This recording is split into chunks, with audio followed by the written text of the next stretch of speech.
오늘부터는 베드로전서를 통해서 하나님께 주신 은혜를 누리려고 합니다. 오늘은 나에게 산 소망이 있으니라는 그런 제목으로 하나님께 주시는 말씀의 은혜를 함께 누리기로 원합니다. 공산국가에서 신앙생활을 했던 어떤 목사님이 당국에 끌려가게 되었습니다. 공산당원들이 예수를 믿는다고 또 목사라고 핍박하면서 고문을 할수록 이 목사님은 감사하며 웃는 모습으로 찬양을 계속해서 연발했습니다. 어땠을까요? 오히려 화가 더 났겠죠, 공산당국에. 그래서 당 위원장이 대체 왜 찬양이라고 얘기 안 했겠죠. 노래를 부르냐고 하고 뭐가 감사하냐고 묻자 예수 이름으로 매를 맞고 또 예수 이름으로 핍박을 받으면 하늘에 상이 기다리고 있을 테니 감사하고 찬양할 수밖에 없겠다고 그렇게 대답을 했습니다. 그러자 매질은 안 하고 감옥에 가두었습니다. 그래서 마음속으로 목사님은 더욱 마음이 기뻤습니다.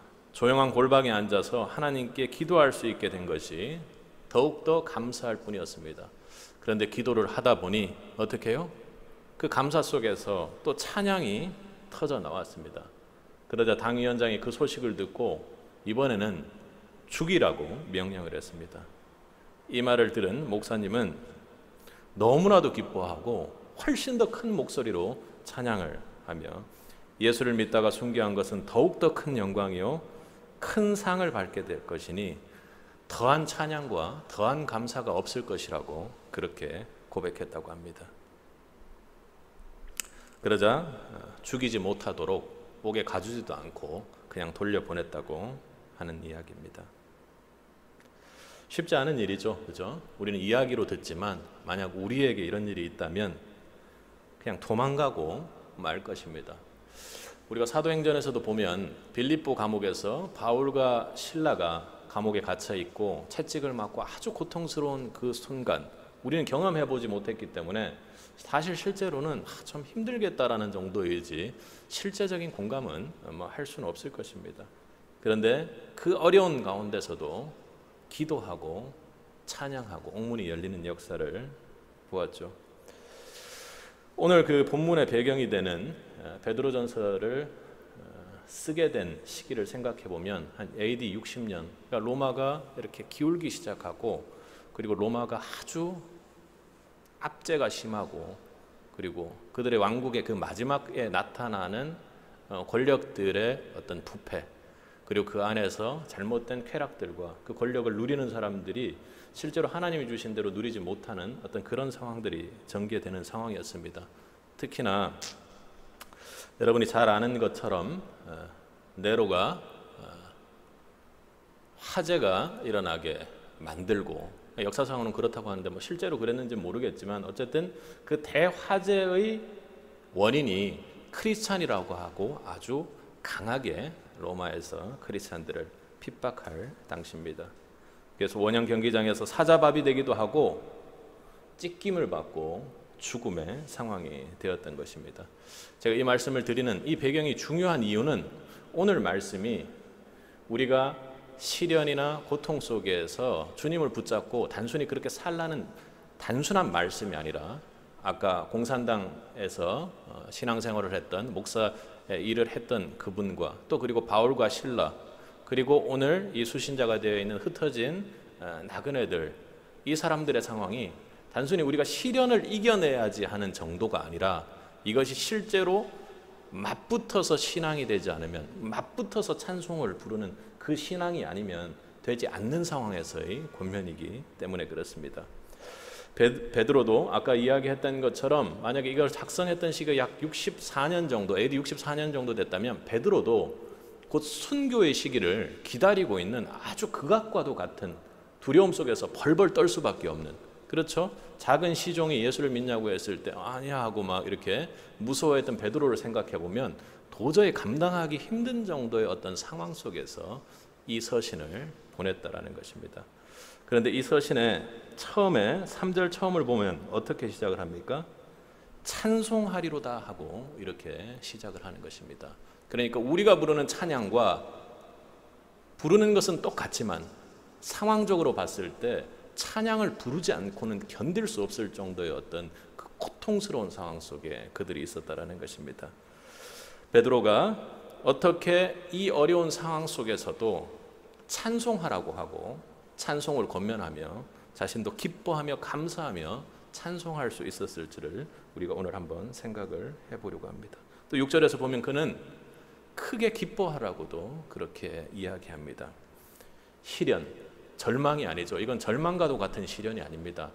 곧 죽음에 임박한, 죽음이 내 목에 칼을 겨누고 있는 그 상황 속에서도 우리가 어떻게 기뻐하며 찬송할 수 있을지에 대해서 오늘 함께 말씀을 누리려고 합니다. 첫 번째로 그가 이렇게 담대한 찬송을 고난 중에 이 시련 가운데서도 할 수 있었던 것은 그에게는 살아계신 주님이 함께 하셨기 때문입니다. 우리 3절을 다시 한번 읽어보도록 하겠습니다. 함께 읽겠습니다. 찬송하리로다 우리 주 예수 그리스도의 아버지 하나님이 그 많으신 긍휼대로 예수 그리스도의 죽은 자 가운데서 부활하심으로 말미암아 우리를 거듭나게 하사 산 소망이 있게 하시며. 아멘. 당시는 오랜 전쟁 그리고 또 전염병이 창궐하고 있는 상황이어서 로마가 한기를 통해서 그렇게 통일을 했지만 지금처럼 아주 빠른 속도로 오히려 전염병이 확산되는 그런 시기였습니다.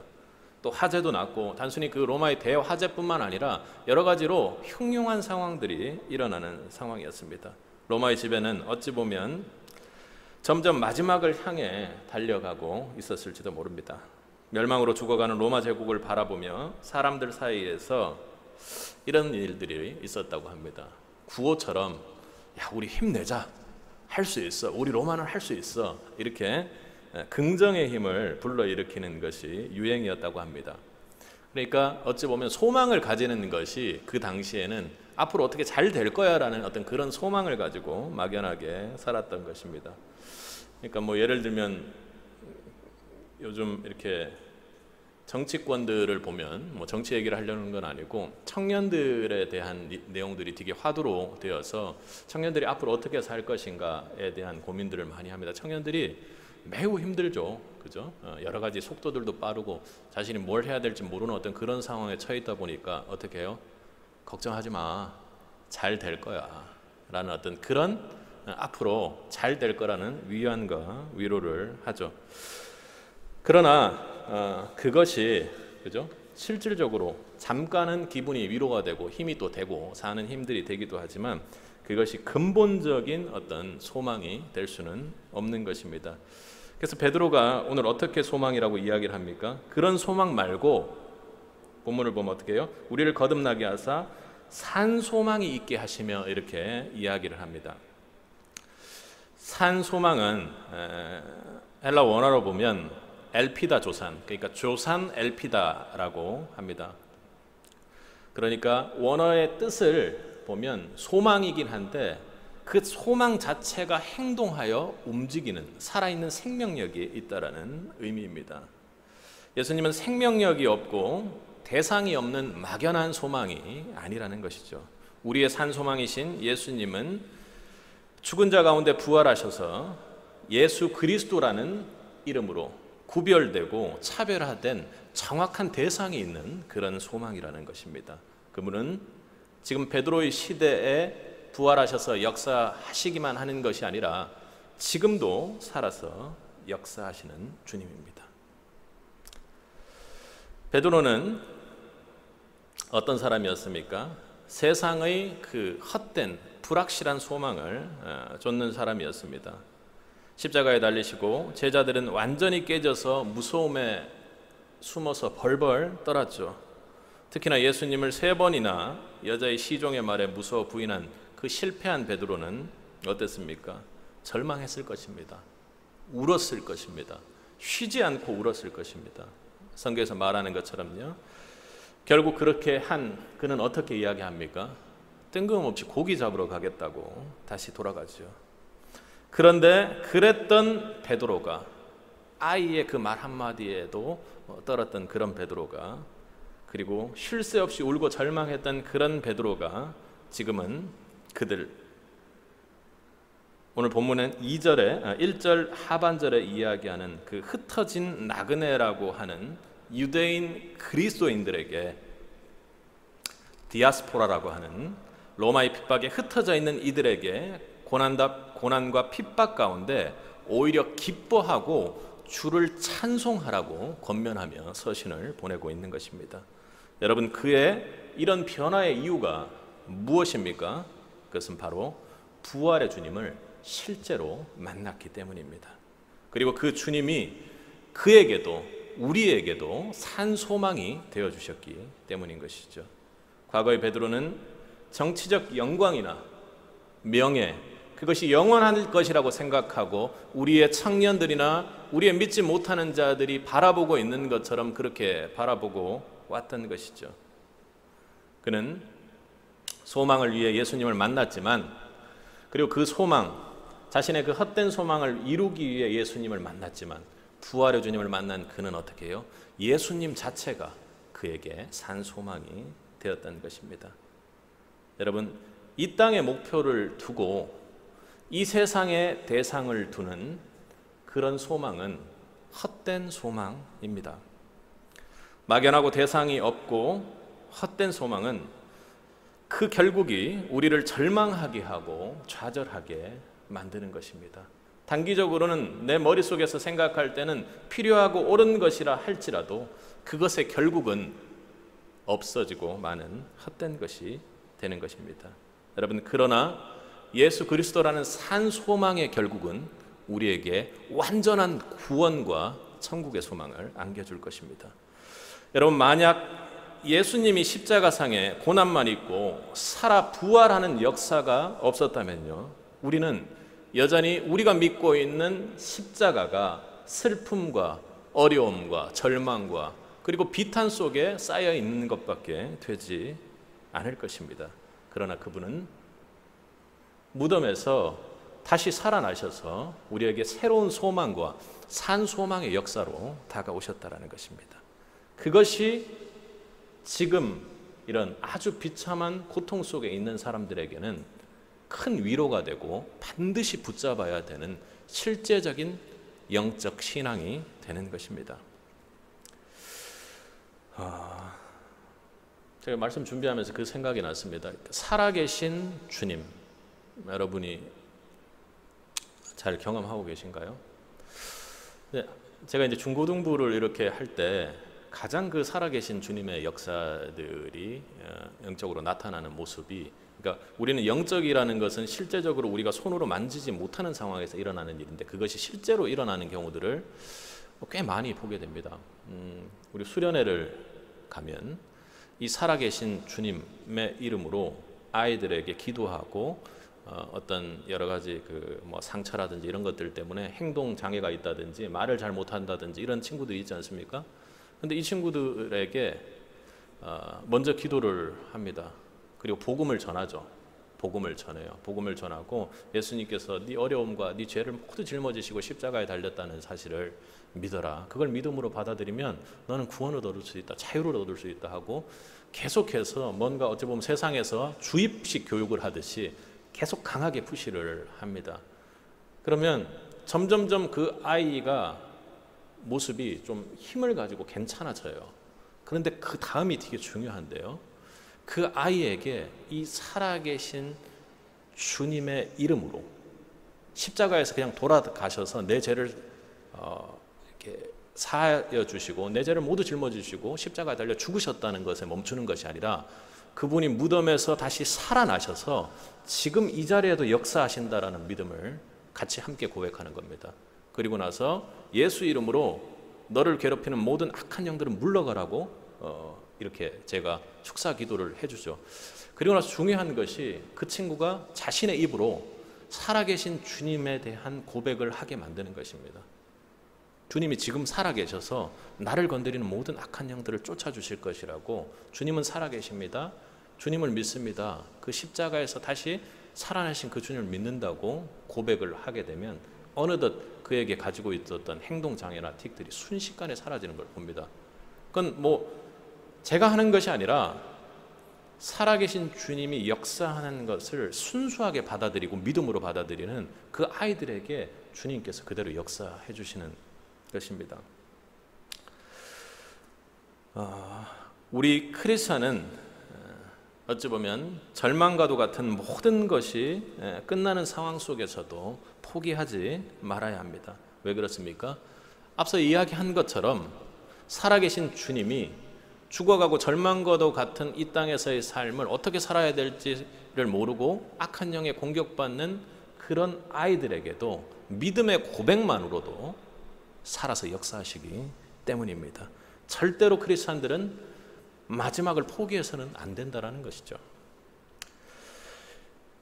유명한 종교개혁자인 마틴 루터도 개혁의 말기에 지쳐서 모든 것을 포기하고 말았습니다. 어찌 보면 지금과 같은 코로나 상황처럼 아주 힘든 상황이었을 것입니다. 모든 것을 포기하고 싶은 그 유혹 가운데 그는 사실상 모든 것을 포기하고 자리에 누워서 모든 것이 끝났어 하며 넋두리를 늘어놓았습니다. 그런데 그 루터의 아내가 지혜로웠던 겁니다. 그 아내가 상복을 입고 방으로 그렇게 지혜롭게 들어왔던 것입니다. 상복을 입은 아내를 보고 깜짝 놀란 루터는 아니 대체 누가 죽었단 말이야 하고 다급하게 물었습니다. 그러자 아내가 이렇게 대답했다고 합니다. 예, 하나님께서 돌아가셨습니다. 아내의 그 황당한 대답에 루터는 하나님이 돌아가시다니 대체 그게 무슨 소리요? 루터의 아내는 그 말에 정색을 하면서 이렇게 말했다고 합니다. 하나님이 안 돌아가셨으면 당신이 그렇게 누워 있을 리가 없지요. 이 아내의 말 한마디가 루터를 흔들어 깨웠습니다. 그렇지, 주님이 지금도 살아계시지. 그는 그 자리에서 벌떡 일어나 마지막까지 종교개혁의 사명을 감당해냈다고 합니다. 여러분은 부활의 주님이 지금도 여러분 곁에 살아 역사하심을 믿으십니까? 믿으세요? 그렇다면 세상이 아무리 절망 같아도 그리고 팬데믹이 아무리 우리를 무기력하게 만든다 하더라도 우리는 다시 일어날 수 있습니다. 아니요, 다시 일어나야 하는 사람들입니다. 죽음이 우리를 공격해도 우리는 희망을 잃지 않고 살아갈 이유가 있습니다. 죽을 것 같은 억울함이나 무력감이나 그리고 더한 무언가를 바라는 그 상황 속에서도 너무나도 어려운 상황 속에서 입도 떼지지 않는 상황 속에서도 우리는 다시 힘을 내야 합니다. 왜요? 살아계신 주님이 우리 곁에서 일하고 역사하고 계시기 때문입니다. 그분을 믿는 우리를 죽음을 이기고 거듭나게 하시는 분입니다. 베드로가 지금 이렇게 이야기하고 있는 겁니다. 힘드냐? 어려우냐? 무기력하냐? 아무것도 안 되냐? 그런데 주님이 지금 살아계시잖아. 바로 옆에 있잖아 하고 지금 이야기하는 것입니다. 오늘 이것은 주님 살아있으니까 그래야지 하고 머릿속으로 생각하는 것이 아니라 우리 당장 죽을 지경이기 때문에 쉬지 않고 살아계신 주님을 우리 입에 되뇌이고 우리 삶에 끌어들이고 개입하게 만들어야 한다는 것입니다. 그렇게 할 때 여러분들은 일어날 수 있을 것입니다. 그분은 우리의 소망이 죽은 소망에서 산 소망이 되도록 만들어 주셨던 부활하신 주님입니다. 그것이 우리가 극한의 시련 가운데서도 기뻐하고 찬송하라고 오늘 베드로 사도가 권면하고 있는 첫 번째 이유입니다. 두 번째로 그 극한의 시련 가운데서도 우리가 기뻐하고 찬송할 수 있는 두 번째 이유는 우리에게는 영원한 기업을 잇는 소망이 있기 때문입니다.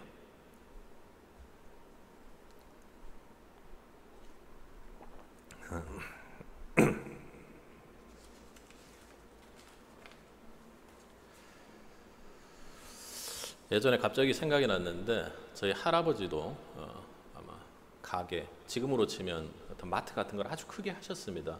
근데 그 이북에서 이렇게 내려오셔가지고 이렇게 하는데 공산당들이 와서 그냥 이렇게 점령하고 뺏어갔다라는 것입니다. 그래서 공산당들이 다 가고 나니까 이제는 남쪽 군인들이 네가 공산당이 아니냐 숨어있는 하면서 그렇게 잡아가셨대요. 그러고 나서는 그 가게를 거기 당국에다 넘기는 조건으로 이렇게 풀어주셨다고 그렇게 이야기를 합니다. 왜 이 얘기를 하냐면 당시 사람들의 그 상황들을 생각해 보면 유대인들이 어땠습니까? 자신들의 가업이나 자신들이 하고 있는 생활에 일들이 분명히 있었을 것입니다. 그들은 그것을 이어가고 그렇게 해나가고 있었겠죠. 그들의 전통도 있었을 것이고. 그런데 로마는 그들의 유업과 이 땅에서의 기업들을 싸그리 다 빼앗아 갔을 것입니다. 초대교회 성도들은 예수를 믿는다는 이유 때문에, 예수를 향해 찬양하고 찬송한다라는 이유 때문에 그 모든 것들을 뺏겼습니다. 소중한 안식처를 뺏겼고, 집을 빼앗기고, 피땀 흘려 일군 재산을 갈취당하고, 생명과도 같은 자신이 이어오는 기업을 빼앗겼던 것이죠. 우리 1절을 잠깐 한번 읽어볼까요? 수신자에 대한 얘기인데요. 함께 읽겠습니다. 예수 그리스도의 사도 베드로는 본도, 갈라디아, 갑바도기아, 아시아와 비두나이아에 흩어진 나그네. 그러니까 로마에 아까 말했던 것처럼 엄청나게 핍박이 있다 보니까 어떻게 해요? 그들이 도망갔어요. 어디로 갔냐면 아시아로 갔다라는 겁니다. 그 아시아가 지금의 터키 지역입니다. 그쪽으로 도망을 가게 된 것입니다. 그러니까 완전히 다 잃어버리게 된 것이죠.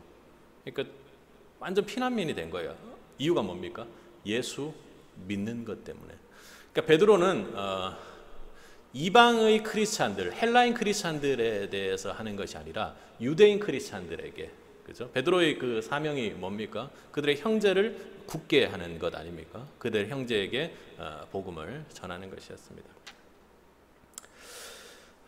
여러분들 아이들이죠. 아이들 보면 요즘은 뭐든지 해주고 하랍니다. 물론 뭐든지 다 해줘야 합니다만, 그런데 그렇게 부모가 개입해서 원하는 모든 것들을 다 해준 아이들이 어떻게 나중 자랐을 때 자신이 가지고 있던 것을 세상 나가면 어떻습니까?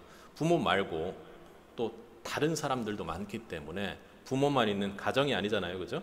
밖에 나오면은 자신의 것들을 잃고 빼앗기고, 또 그리고 시험에서 순위에 밀리고, 그리고 또 이성교제에서 자기가 좋아하는 사람들을 차지하지 못하고, 이렇게 되면 어떻게 해요? 분노하게 됩니다. 견디지를 못하게 되는 거예요.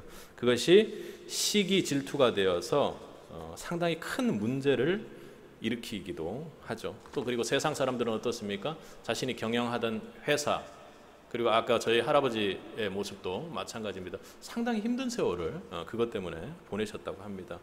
그리고 가정이, 회사가 만약에 망하거나 부도가 나게 되면 어떻습니까? 가정이 잘못되고 삶을 포기하고 오히려 노숙자의 길로 간다거나 심지어는 방화를 저지르는 그런 안타까운 상황들도 있습니다.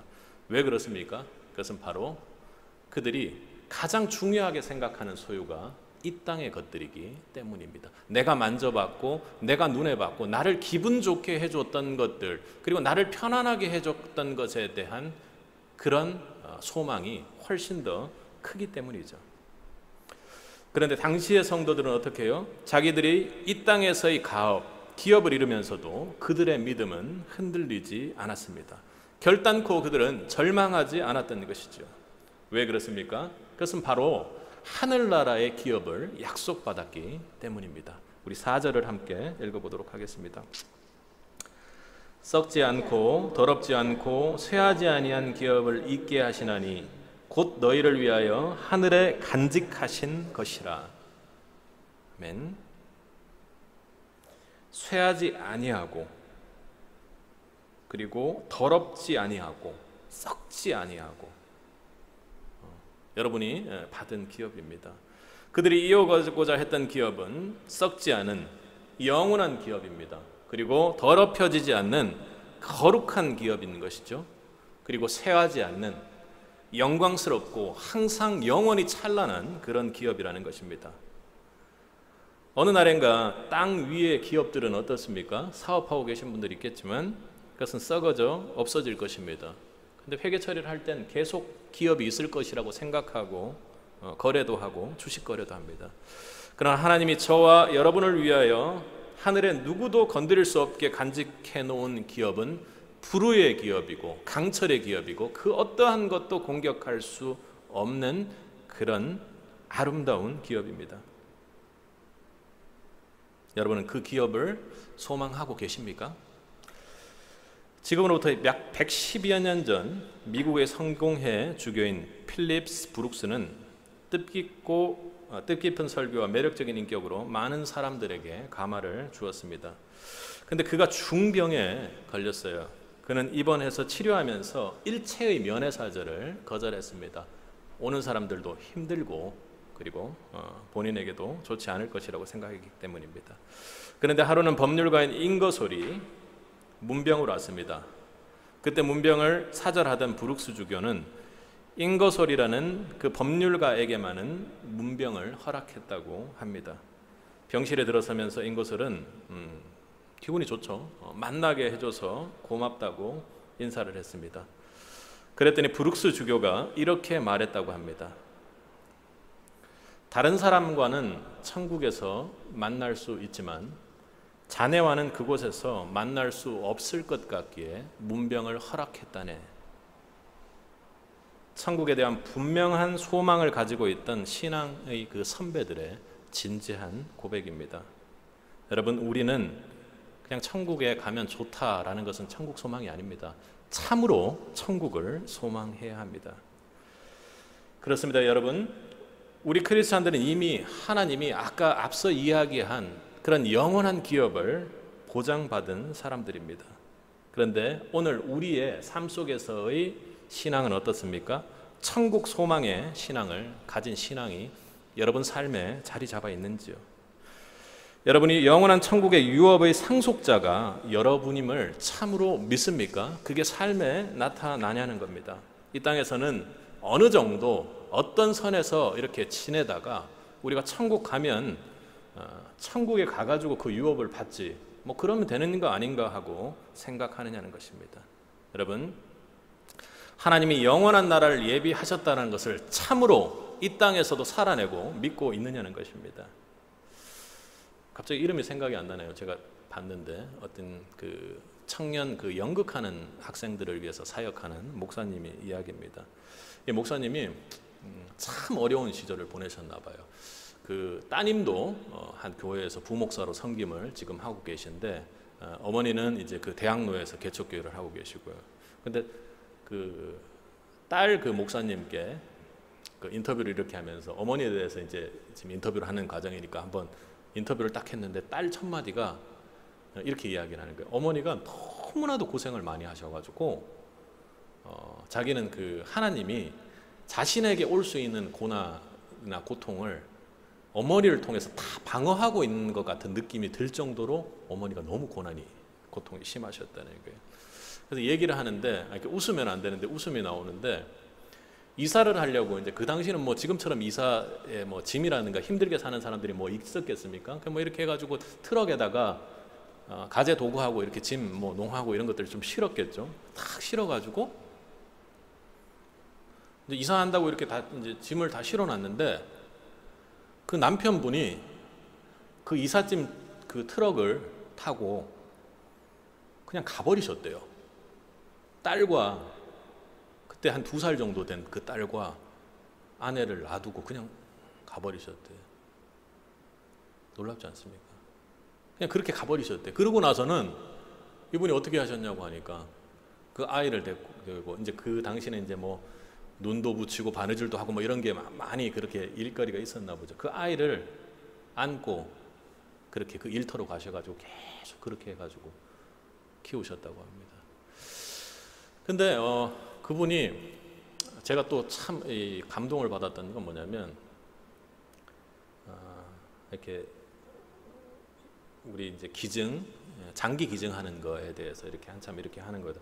자신도 이제 장기를 기증해야 됐다라는 어떤 그런 생각이 있었나 봐요. 그래서 하여튼 뭐 신장을 기증할 수 있도록 이렇게 했는데 신장 기증을 이렇게 하는 그 과정에서 본인이 뭐 그 당시는 지금처럼 또 다르니까 뭐 한 달 입원하고 뭐 여러 가지 과정들이 있었나 봅니다. 그런데 자신의 신장을 받을 사람이 무당이었던 거예요. 무당. 그래서 자신은 좀 그런 생각을 했대요. 이제 교회를 개척하면서 좀 이렇게 신장 기증이 되고 지금처럼 이렇게 막 철저하게 막 이렇게 사람을 모르게 하고 이렇게가 할 수 없는 상황이니까 과거에는. 근데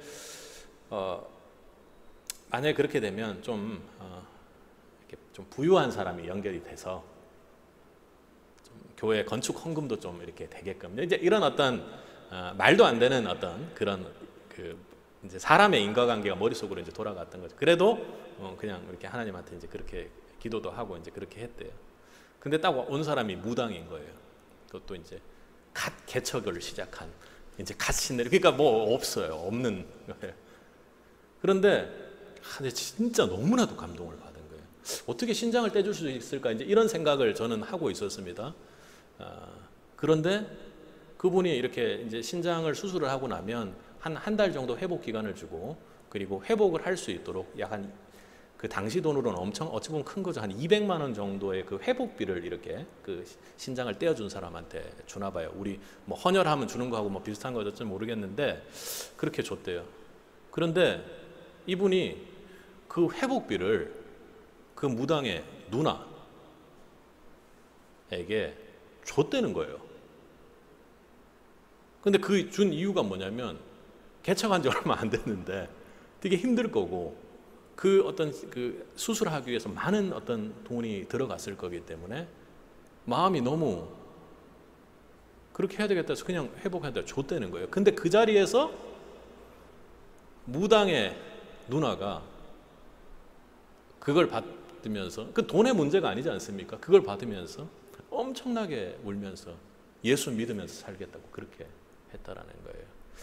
그래서 제가 참 이야기를 들으면서 이게 지금 대체 어떻게 가능할까라고 생각을 하면서 그랬던 것 같습니다. 내가 아직도 여전히 기복신앙 안에 내 마음 깊은 곳에 있기 때문에 이런 차이가 나는 것이 아닌가.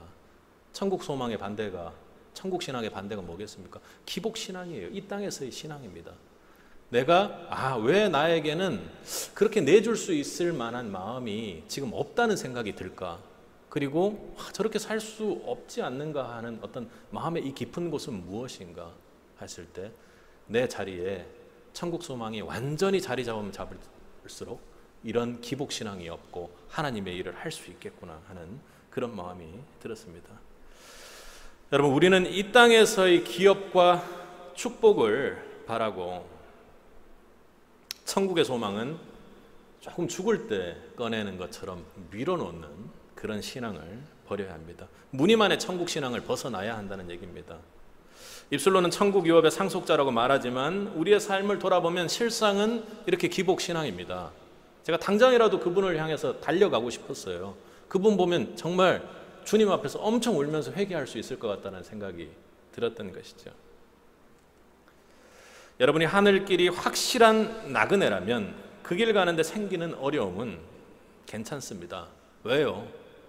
그 길 가운데 생겼던 어려움은 썩을 것이 없어지는 것이고 더러운 것이 없어지는 것이고 결국에는 쇠하고 정말 초라해지는 것이 없어지는 것이기 때문입니다. 우리의 장차에는 하늘의 영원한 나라가 유업으로 기다리고 있기 때문에 우리는 그걸 기쁨으로 잃어버릴 수가 있는 것이죠. 오늘 본문의 초대교회의 성도들이 카타콤의 그 지하교회에서 어려운 삶 속에서도 어떻게 견뎠겠습니까?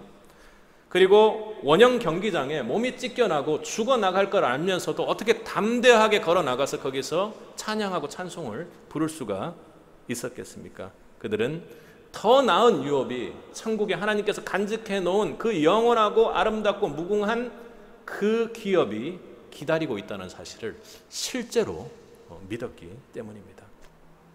오늘 베드로 사도는 우리가 이 시대의 고난과 어려움에도 불구하고 성도들이 포기할 수 없는 소망을 가지고 살아야 할 이유를 우리에게 그렇게 설득하고 있는 것입니다. 멀리서 이렇게 교리적으로 설득하는 것이 아니라요. 너에게는 천국 소망이 있으니까 좀 참아. 괜찮아. 오히려 더 기쁘잖아. 라고 그렇게 이야기하고 있는 것이죠. 그러므로 확실한 천국 기업을 보장받은 자답게 우리는 어려움과 절망 속에서도 전혀 흔들리지 않고 산 소망을 갖고 살아갈 수가 있는 것입니다. 우리는 이 기업 때문에 장차 나타날 그 영광 때문에 우리는 정말 극한 시련의 고통 속에서도 지금은 극한의 어떤 영적 무기력 속에서도 기쁨으로 찬송할 수가 있는 것입니다. 자, 이제 세 번째로 우리가 그 극한의 시련 속에서도 기쁨과 찬송을 고백할 수 있는 이유는 우리에게는 하나님의 능력이 보호하고 있기 때문입니다.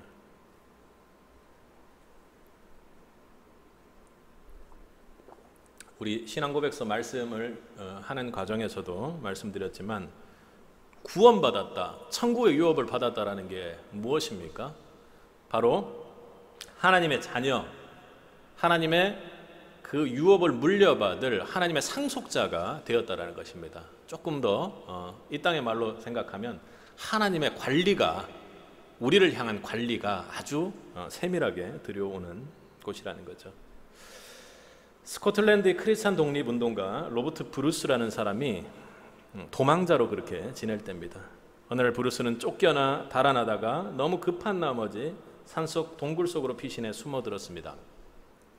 동굴 속에 숨어서 숨을 죽이고 밖을 내다보던 그는 자기 앞에 거미 한 마리가 평화롭게 그리고 열심히 거미줄을 치고 있는 것을 보았다고 합니다. 참 묘한 기분이었겠죠. 이윽고 자기를 쫓는 무리가 동굴 입구에 닥쳤습니다. 그런데 그들이 동굴로 들어오려고 하다가 그들은 거미줄이 쳐져 있는 것을 보고 이 동굴에는 들어갈 필요가 없겠군 하고 그냥 돌아가 버렸습니다. 그때 브루스는 무릎을 치면서 이렇게 고백을 했습니다. 오 하나님, 이 작은 거미의 뱃속에서 나를 위한 피난처를 만들어 주셨군요. 거미를 통해서 나를 보호해 주시다니 참으로 감사합니다. 이렇게 고백했다고 합니다. 세상 사람들은 무슨 소리를 하냐고 우연이라고 이야기를 하겠죠.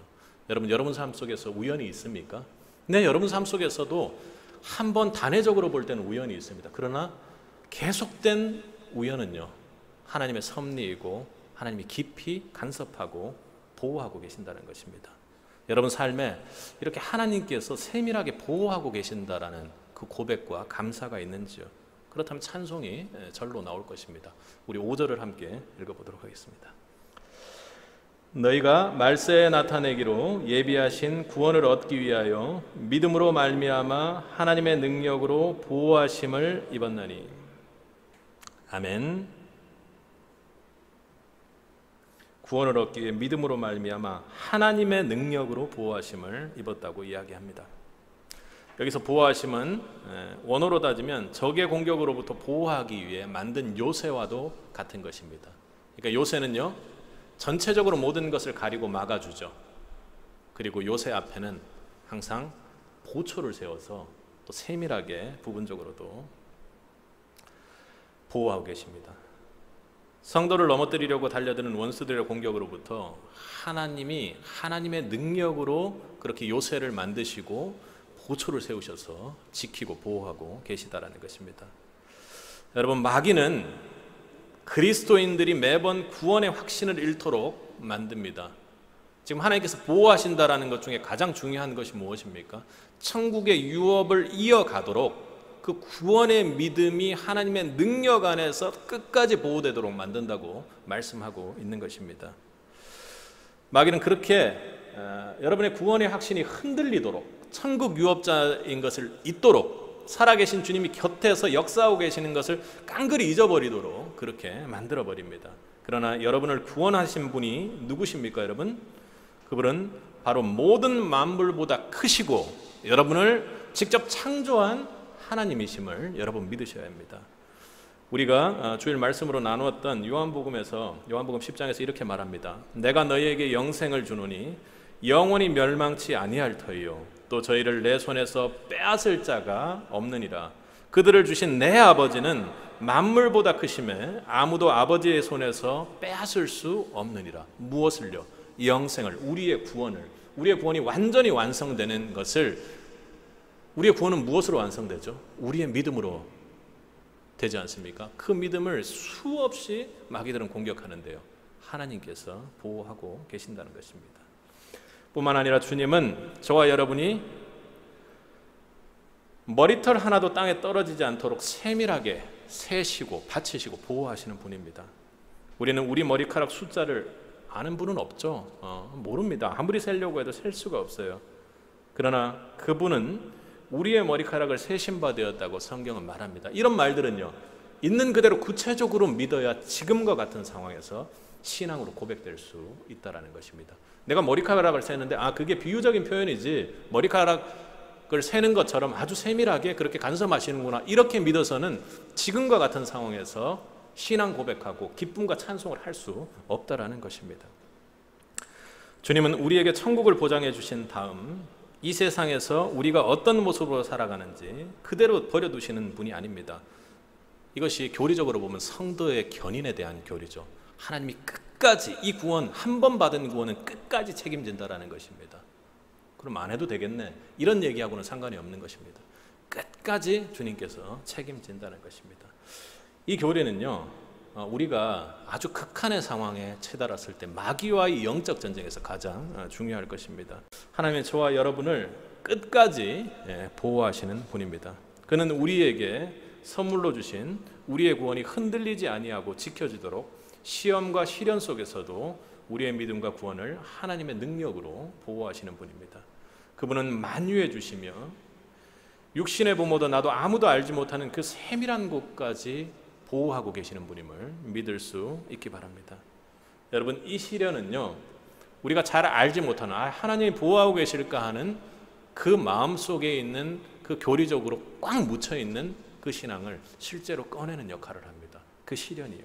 여러분의 인생의 시련과 시험이 지금 지나가고 있다면 여러분, 그 믿음이 흔들리고 절망하는 일을 멈추셔야 됩니다.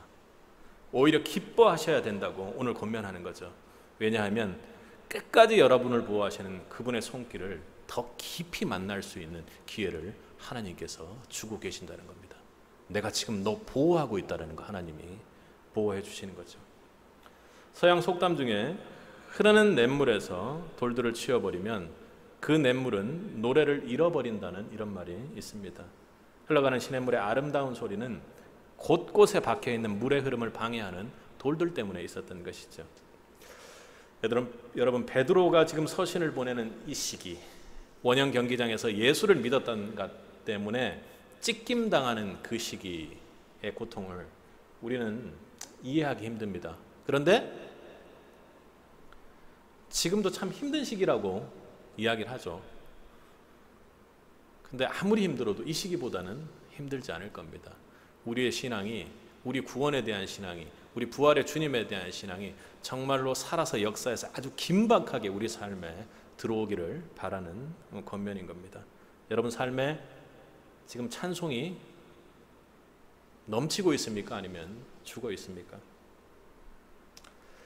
여러분, 인생 속에서 여건과 고난이라는 돌이 없다면, 그리고 또 지금의 이 서신서의 수신자들처럼 흩어져 버리고 핍박하는 그 상황들이 없다면 감사와 찬양과 기쁨의 깊이가 다를 것입니다. 여러분의 인생 중에 이해할 수 없는 엄청난 그 시련이 닥칠 때 여러분 실제적으로 감사하십시오. 실제적으로 기뻐하십시오. 그리해서 흩어진 천국 나그네, 여러분 흩어진 천국 나그네들 맞으십니까? 맞다면 나에게 흩어져 천국 나그네로서의 참 각박하고 힘든 삶을 살고 있지만 나에게는 정말로 산 소망이 있다고, 그러니 괜찮고 기뻐서 찬송할 수 있다고 그렇게 고백하는 기쁨의 고백을 하는 우리 모두가 되길 주님의 이름으로 간절히 축원합니다.